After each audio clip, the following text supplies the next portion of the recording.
पहले एपिसोड में आप जान चुके हैं कि कैसे मैं और मेरी सहेली पिंकी ने एक ही लड़के के साथ शादी करने और मजे लेने का फैसला किया। लड़के की तलाश में डबल मजा नाम से एक व्लॉग चैनल बनाया और इच्छुक लड़कों के इंटरव्यूज की वीडियो अपलोड किए। अब उससे आगे की कहानी।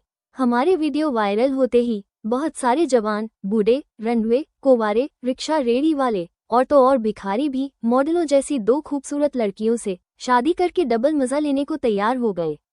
हमने उनके कमेंट पढ़े तो हमें किसी पर हंसी आती तो किसी पर गुस्सा आता। एक बूढ़े ने लिखा था, मेरी उम्र 60 साल से ऊपर है। मेरी 3 पत्नियां थी, तीनों पत्नियां कोरोना से मर गई। अगर वो जिंदा होती तो आपको बताती कि मैंने उनको कितना खुश रखा था। औरतों को खुश रखने का जो अनुभव और तरीका मेरे पास है वो किसी कुंवारे नौजवान के पास नहीं होगा। आजकल के लड़के तो बिना शराब पिए और बिना नशे के एक लड़की के साथ ढंग से सुहागरात नहीं मना पाते, दो के साथ क्या कर लेंगे। तुम जैसी सुंदर लड़कियों को तो मेरे जैसा अनुभवी पति ही चाहिए। एक भिखारी ने लिखा, मैं तुम दोनों से भीख मांगता हूँ कि तुम दोनों मुझसे शादी कर लो। भगवान तुम्हें खुश रखेगा। भगवान कोई और नहीं, मेरा ही नाम भगवान है, भगवान दास। और मैं कमाल का भिखारी हूँ। शादी के बाद जब हम तीनों एक साथ भीख मांगेंगे तो और बड़ा कमाल हो जाएगा। मेरे साथ इतनी सुंदर भिखारनों को देखकर लोग पागल हो जाएंगे और अपना सब कुछ लुटा दिया करेंगे। हम मालामाल हो जाएंगे, दिन में भीख मांगेंगे और रात को किसी 5 स्टार होटल में जाकर ऐश किया करेंगे। वहां तुम मुझसे प्यार की भीख मांगना और मैं तुम्हें जी भर भर कर प्यार की भीख दिया करूंगा। हम पढ़कर खुश हो रही थी, एक्साइटेड हो रही थी। किसी ने शायरी लिखकर और किसी ने फिल्मों के डायलॉग लिखकर हमें इम्प्रेस करने की कोशिश की थी।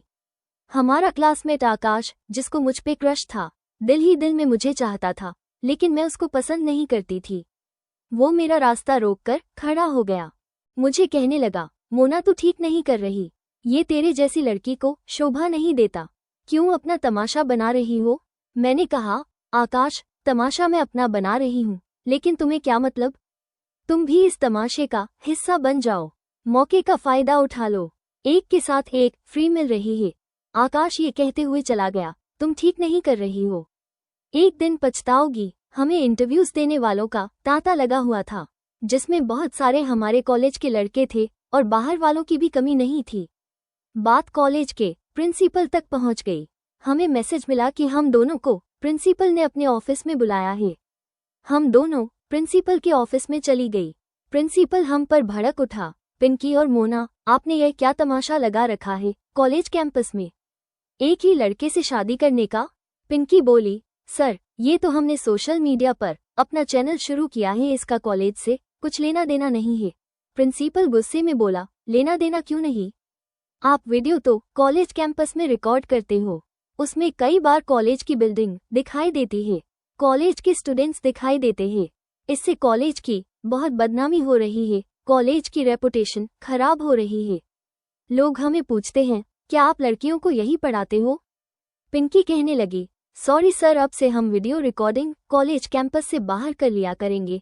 प्रिंसिपल बोला, अच्छी बात, आप केवल वीडियो ही बाहर नहीं बनाएंगी, आप हॉस्टल में भी नहीं रहेंगी, आप बाहर कहीं रहने का इंतजाम कर लो। पिंकी फिर बोली, okay sir, no problem. Principal ने खुश होकर कहा, गुड गर्ल्स। फिर प्रिंसिपल मुस्कुराकर आवाज नीची कर कहने लगा, मैं आपसे एक अनऑफिशियल बात पूछना चाहता हूँ। मैंने कहा, पूछिए सर। प्रिंसिपल ने अपने गंजे सिर पर हाथ फेरते हुए पूछा, क्या आप मुझ जैसे तलाकशुदा को भी अपना पति बनाना चाहेंगी।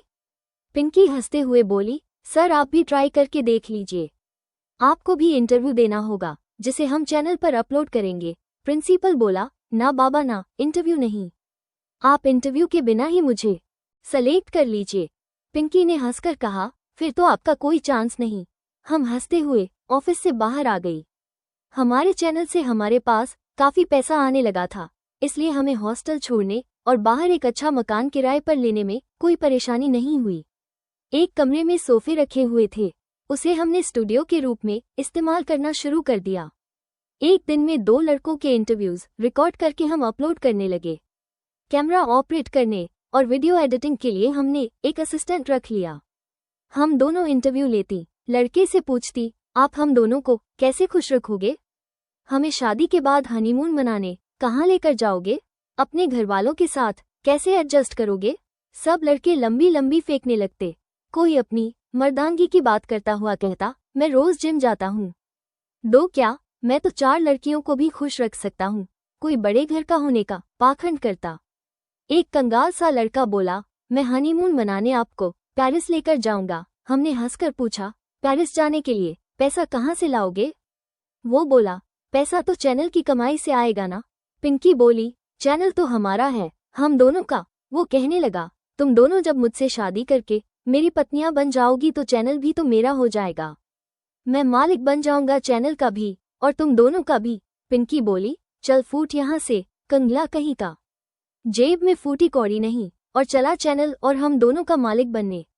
यह इंटरव्यू बहुत वायरल हुआ और इसने बहुत पैसा कमाया।